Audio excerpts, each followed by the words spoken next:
Всем доброй ночи. Так, дорогие друзья, вы знаете, бывают моменты, когда человек не знает, как поступить в той или иной ситуации и хочет отдать на волю судьбе. Вот как получится, так получится. Как нужно, так и решится. Бывают такие моменты у человека, но я хочу вам сказать, что древние силы создали человека свободным. И они никогда не вмешиваются в жизнь человека, пока человек не попросит. Это касаемо сил тех, которые отвечают за благополучие, за помощь и так далее. Почему есть призыв этих сил, да? Почему призывают? Почему испокон веков определенными приметами, определенными, скажем так, вызовами призывали эти силы для помощи? Потому что считалось, что их нужно призывать. Они слишком уважают человека, слишком уважают его свободу, чтобы вмешиваться без его желания. Когда я говорю людям, что если вы правы, попросите о месте сил и отпустите эту ситуацию, то есть отдайте в руки сил, они решат лучше и, может быть, накажут страшнее, чем вы себе можете представить. Я говорю как раз об этом. Пока человек держит обиду, пока он хочет сам отомстить, сделать что-то такое в отместку, силы ждут, потому что они не вмешиваются. Ведь ты сам хочешь это сделать, вот и сделай. Они уважают твою свободу. Когда ты отдаешь в руки сил, вот тогда и начинается наказание. В вашей жизни бывали наверняка ситуации, когда, скажем так, вы махнули рукой и сказали, ну, будь что будет. Если я не права, пусть меня накажут. Если права, значит, накажут его. И забыли об этом. И через некоторое время узнаете, что у человека страшные бедствия. Вы этими словами практически совершили определенные действия. Призвали эти силы и дали в их руки человека. Вот накажите сами, я отступаюсь. И те наказали его. Значит, вы были в этой ситуации правы. Вот этот ритуал как раз для такого случая. Когда вы не знаете, как лучше поступить, что делать, обратитесь к силам и попросите их руководить вашей судьбой. Пусть они сами решат, как лучше для вас. И примите то решение, которое придет. Если вы не знаете, остаться на этой работе или уйти, если вы не знаете, чем заняться в данный момент, да, с воздуха не упадет определенное занятие, но из того, что вы можете, ваши навыки. Если вы не знаете, как общаться с этим человеком дальше и прочие вопросы, когда вы не знаете просто уже, как быть, ну, испробовали, может, все, и не знаете уже дальше, как двигаться. Проведите этот ритуал и отдайте в руки сил эту ситуацию. Они сами выведут, и они сами решают так, как нужно.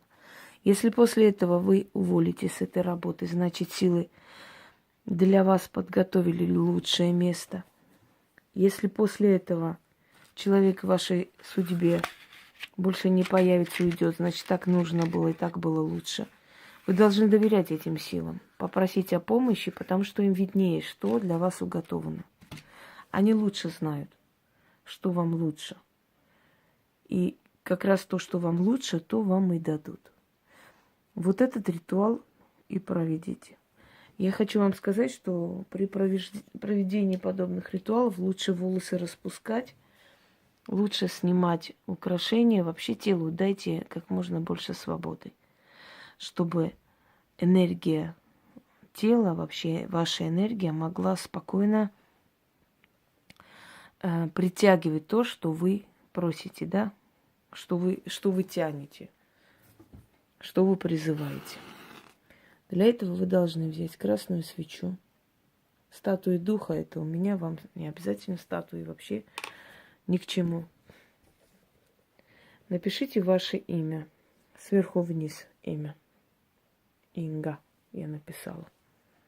Чтобы вы поняли, как это делается.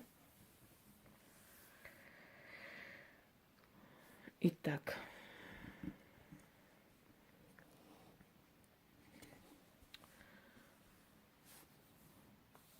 Читать нужно 7 раз. И после этого отнесите подношение под дерево.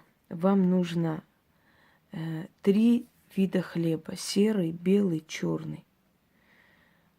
По маленькому кусочку. Отломите, отнесите, положите вот 3 разновидности хлеба. Отломите, не режьте. Положите и говорите духом судьбы. Потому что считается, что духи судьбы – это темные духи, светлые духи и нейтральные духи. То есть те, которые хранители, серые хранители их еще называют. То есть они бывают и в темной сфере, и в светлой сфере, везде. Светлые – это относительно сказано. Это имеется в виду просто те, которые отвечают за здоровье, благополучие, покой. Они считаются светлыми силами. Да?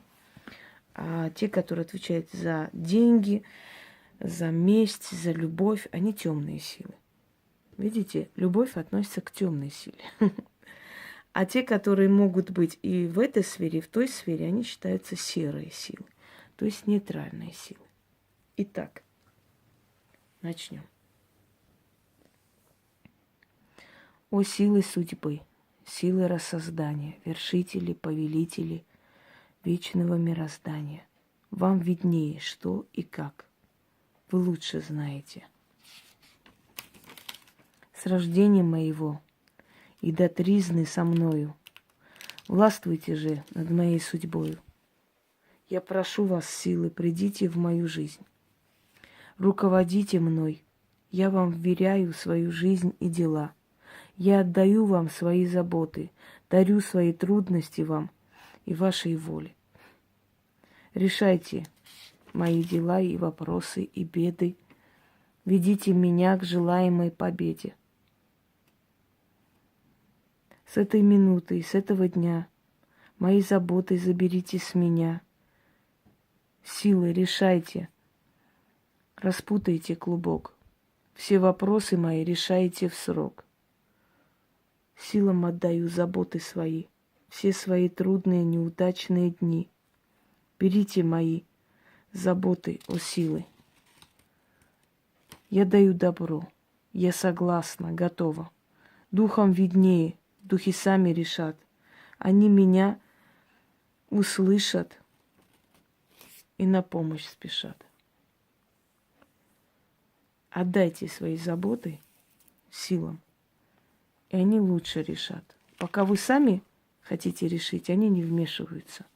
Когда вы говорите, я не могу больше, я отдаю свои заботы силам, то силы приходят и решают за вас. Свеча должна догореть. Огарок свечи можете просто выкинуть. Про хлеб, откуп не забудьте. Если вы проводите ночью, сделайте откуп на следующий день, в течение дня. В течение 3 дней вообще положено для подобных откупов время. Если не успели, переделайте еще раз ритуал. Всем удачи!